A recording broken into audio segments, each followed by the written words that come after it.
There's a sound I still hear when the house goes quiet. Not a melody, more like a patient breath through wires. 3 short beeps and 1 long. The call for Beacon 73.4. 18 years ago, before the maps learned our valleys, I was a field tech with a company vest and a borrowed sense of purpose. Named Soren Pike. I was good with screws and silence. I was awful with rest. On my only day off, I'd promised myself a list.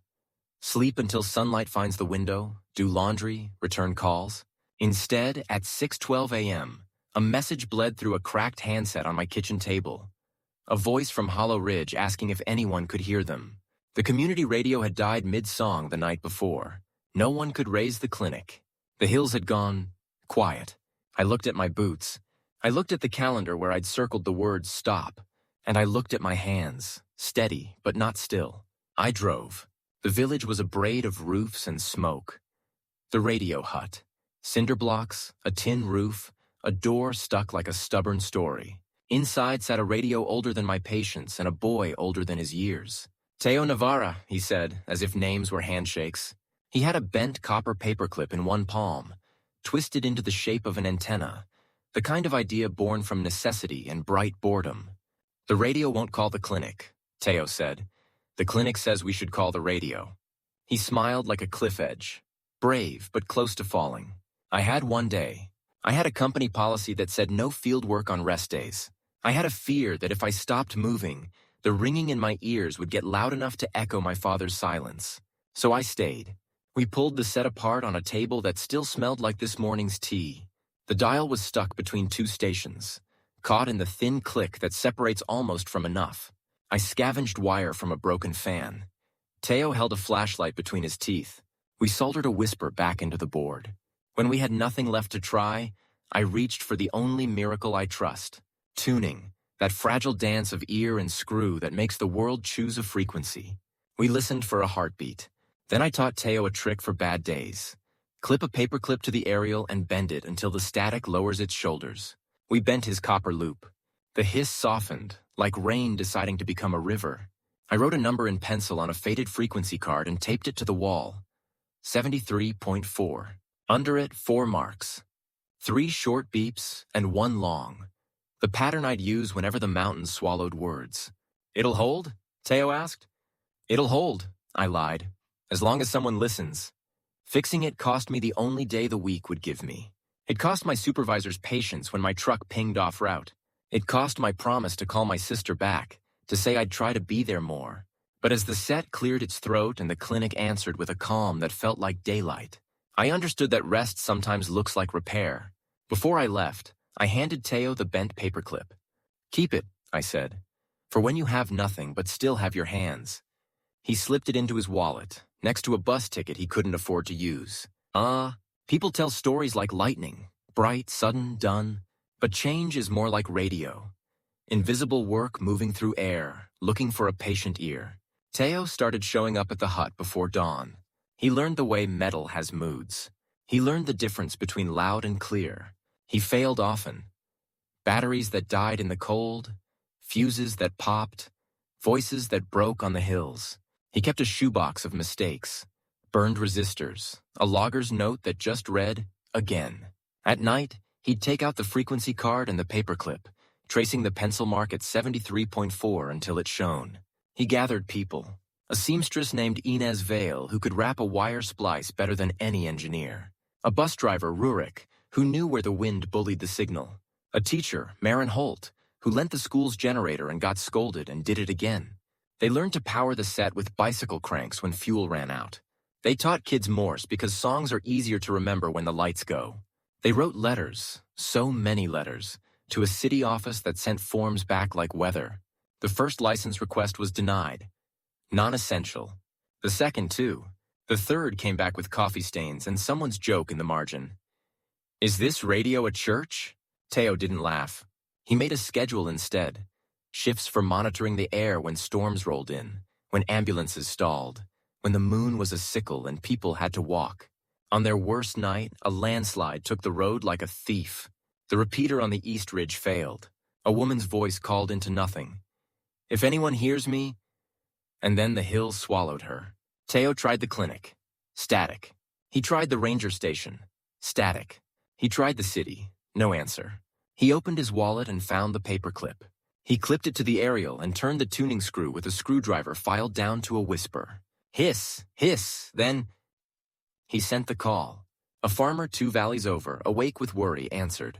They relayed the message in leaps, ridge to ridge, the way stories used to travel when people still knocked on doors. It didn't feel like heroism. It felt like work. Years passed. The radio hut became a room with maps. The wall with the frequency card grew crowded with names. People who had relayed a warning, found a lost child, guided a midwife up a dark road. Teo's hair salted early. His hands kept their steadiness. He failed the broadcast exam twice and passed it the 3rd time, smiling so small you'd miss it if you blinked. He never removed the card. He never lost the paperclip. When the city finally recognized the frequency, they granted a call sign and a budget that would buy less than need demanded and more than hope expected. They named it Beacon 73.4 because the volunteers were already saying it that way. They built repeaters with solar panels and the kind of stubbornness that looks like love from far away. And then came the storm they said wouldn't come. Powerless nights. Wind that turned trees into voices. Roads gone, phones gone, lights gone. Radios remained. For 3 days, Beacon fed the region voice by voice. Stay above the creek, boil what you can. The clinic is open. Your boy is safe. The frequency didn't carry comfort. Comfort is heavy. It carried direction. On the morning the river returned to its bed, the region announced an inauguration. A building that would keep watch. A network that would never sleep at the same time as the storm. I stood at the back with a hood over my head and a ring in my ears that had grown into a second weather. I hadn't spoken to Teo in years. I'd let life practice its soft thefts. Changes of number, promises postponed until they became later. I showed a guard my old company badge out of habit. He shook his head. You're not on the list. Through the glass, I could see Teo Navarre in a clean shirt, fingers still inked by wire, laughing with people whose names lived on the wall I could not see. He looked older and exactly the same. For a moment, pettiness knocked. Maybe I leave, I thought. Maybe the story is better if I disappear where it began. Then I heard it, barely, beneath the crowd. A child at the demo console tapping nonsense into the microphone. I stepped to the side door, behind a stack of folding chairs, and placed 2 knuckles against the metal casing like I used to touch the radio's heart. With my other hand, I tapped the pattern on the housing. 3 light knocks and 1 long. It echoed. Not loud, true. Teo's head turned. He frowned, like someone looking for a memory he swore he hadn't left anywhere. He walked toward the side door.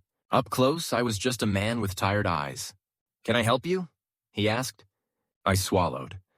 My voice has never been good at first lines, so I held up a faded frequency card, creased from a wallet I had finally emptied of pride, and whispered, Does the air still listen? Teo looked at the card, then at me, then at his wallet. He pulled out the bent copper paperclip, still curled into its impossible shape, still stained with the day we pretended time was generous. He didn't say my name. He did something better. He clipped the paperclip to the demo console's aerial, drew a breath, and let the room hear what the hills already knew. 3 short beeps, and 1 long. Silence held its breath. Then the room answered with a sound that wasn't applause and wasn't speech. It was the small, collective exhale of people who realize the thread between now and then has not snapped. It has been carrying them. They cut a ribbon. Politicians spoke. Kids in yellow vests took photos on phones that once again had bars. None of it reached me like the sight of that paperclip catching light. Like the frequency card on a bulletin board under glass. Like Teo's hand on the transmitter. Steady because it had shaken enough. Near dusk, when the new tower hummed the low A of a living machine, Teo and I stood by the open window. We didn't trade lessons. We didn't lecture the wind. He set the paperclip next to the transmitter for a moment, as if returning a borrowed word. I set the frequency card beside it. 2 small, ordinary things on a table that had learned to carry the weight of a region. We let the quiet do its work. And in that quiet, you could hear it. The patient breath of wires. The river finding its bed. The truth that rest, sometimes, is the world speaking clearly because you chose, once, to listen. Hiss fades. 3 short beeps, 1 long, cut to silence.